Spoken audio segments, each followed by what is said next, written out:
Samarkand, 1424. High on the slopes of Kuhak Hill, a single oil lamp burns against the immensity of the Asian night. Kamāl al-Dīn Rashid presses his eye to the brass fittings of an enormous sextant, its arc sunk 40 feet into living rock, smooth as a whispered prayer. The air carries cardamom from the bazaars below, cedar smoke, the cold mineral breath of altitude. Regulus blazes in the meridian, the lion's heart, ancient and indifferent. Rashid measures. Records. Measures again. His reed pen scratches figures onto linen paper, figures that refuse to align. The discrepancy is small, a fraction of a degree, yet it appears again and again, too precise, too patient to be the trembling of an instrument. It is the signature of intention. And somewhere beneath his rising dread, Rashid understands that someone has been here before him, writing lies into the stars. Samarkand, 1420.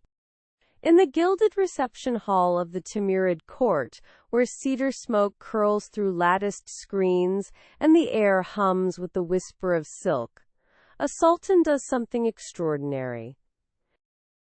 Ulugh Beg, grandson of the world conqueror Timur, ruler of a vast and trembling empire, unrolls a celestial map across a marble floor and kneels beside it. Not as a sovereign, as a student of the cosmos.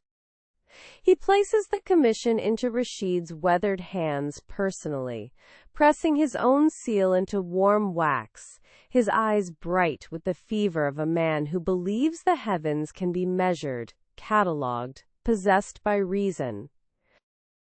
For Rashid, it is the crowning purpose of a lifetime's devotion. He cannot yet know what that devotion will cost him. In the amber lamplight of the scriptorium, Malik Isfandyar bends over the shared catalogue folios, his reed pen moving with surgical precision. He is not correcting errors. He is creating them. A fraction of a degree here, a subtle offset in the declination columns there, changes so small, so artfully buried within rows of legitimate corrections, that only years of accumulated consequence will reveal their poison. The ink smells of oak gall and ambition. Somewhere beneath his robe, a sealed letter bears the wax imprint of a cleric whose name Rashid would recognize with cold dread. Isfandyar's covenant is simple: undermine the observatory's credibility before its first great catalogue is published, and the heavens return to the custody of scripture rather than mathematics. He smooths the folio closed, satisfied. He does not yet know that an old man's restless eye has already begun to notice the discrepancies. The feast of Eid al-Adha arrives, but the stars have lied. Across Samarkand's vast bazaars, the smell of roasting lamb mingles with confusion. Imams emerge from turquoise-domed mosques clutching astronomical tables, their faces darkened with fury. The sacred day has slipped. Pilgrims who fasted stand bewildered beside merchants who feasted. In the registan's shadow, whispers become accusations. Fingers point not toward the heavens, but toward Kuhak Hill, toward the unfinished observatory, its great marble sextant still gleaming, untested, suddenly infamous. Rashid watches from a high terrace as the crowd's murmur swells into something ancient and dangerous, the sound of faith hardening against reason. He has spent 40 years measuring the sky. Now the sky, it seems, has betrayed him.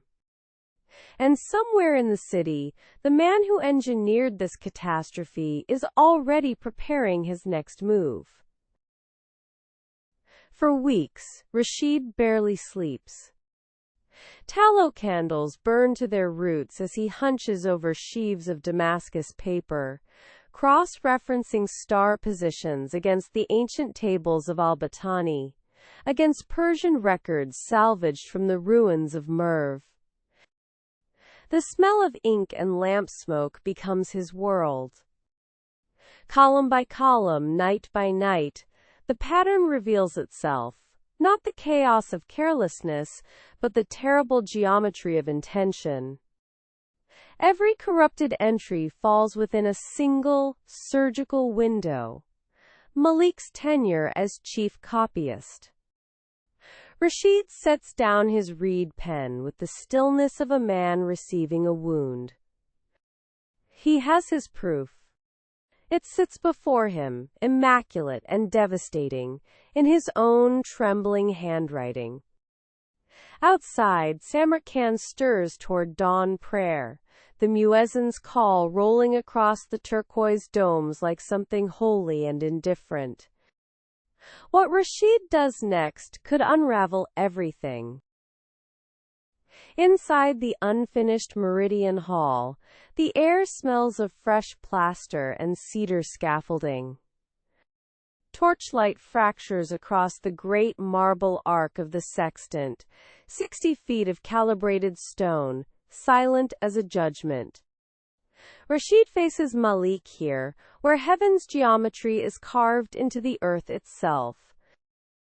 At first, Malik's denials come smoothly, practiced as prayer. Then something shifts. The older man's composure cracks, and what floods through is not guilt but certainty, a burning, magnificent certainty. He believes he has served God. That reducing the stars to numbers is a kind of violence against the sacred. Rashid listens, recognizing in Malik's conviction a mirror of his own devotion, aimed toward an opposite horizon. When Malik finally speaks his warning, his voice is barely above a whisper. The dome above them remains unfinished, open to the cold Samarkand sky. What falls through is silence, and the first breath of real danger. The great Iwan of the Shahrisab's congregational hall fills with incense smoke and accusation. Rashid stands alone on cold marble, his astronomer's robes a foreign language in this room of black turbans and burning oil lamps. The council's charges echo off tilework and gilded Quranic script. Heresy by calculation, arrogance dressed as scholarship. Malik's work is flawless in its cruelty. The very tables Rashid labored to correct are now the evidence of his corruption. Every upturned face carries the same cold verdict, already written before a single word of defense is spoken. Rashid's hands, steadied by 40 years of measuring heaven's distances, tremble now before earthly authority. He is 63 years old, utterly exposed, and the Sultan, his sovereign, his protector, is conspicuously, devastatingly absent. What Rashid does in the next breath will determine whether truth survives the politics of sacred power. The lamp oil gutters. Somewhere beyond the latticed windows, Samarkand breathes in the blue hour before dawn. Camel bells, the distant call of a muezzin, the smell of saffron carried on cold Central Asian air. Ulugh Beg spreads Rashid's corrected tables across the inlaid cedar table and does not speak. He is not merely a sultan in this moment. He is a man of calculations, of patient nights pressed against the eyepiece, of numbers that do not forgive flattery. His fingers trace the columns. A muscle tightens along his jaw. He recognizes what Rashid has found, because he almost found it himself. Two astronomers, separated by rank and fear, arriving at the same terrible truth. The silence between them is not the silence of power. It is the silence of proof. And what Ulugh Beg does next will determine whether truth survives the morning. Autumn settles over Samarkand like a whispered prayer. In the cold blue hours before dawn, Kamāl al-Dīn Rashid stands at the base of the great marble sextant, its arc plunging 11 meters into the earth, a wound in the hillside measuring infinity. The corrected Zij-i-Sultani is complete. 1,018 stars, mapped with merciless precision, their positions scrubbed clean of deliberate falsehood. Malik is gone, quietly swallowed by the machinery of royal discretion. Yet Rashid's hands, ink-stained and trembling, find no true rest. He knows what the catalogues cannot record, that ignorance, once given ambition, does not die with a single dismissal. Somewhere beyond these turquoise domes and candlelit courtyards, the forces that fear the measured sky are already gathering themselves again. In the amber stillness of a late afternoon, Rashid dips his reed pen one final time into the ink of crushed gall and iron. His hand, mapped with the tributaries of age, moves with extraordinary steadiness across the creamy Samarkand paper. He seals the verified catalogue within a cedarwood case rubbed with camphor oil, pressing his personal seal into warm wax the color of saffron. Every star corrected. Every deception recorded. The colophon names names.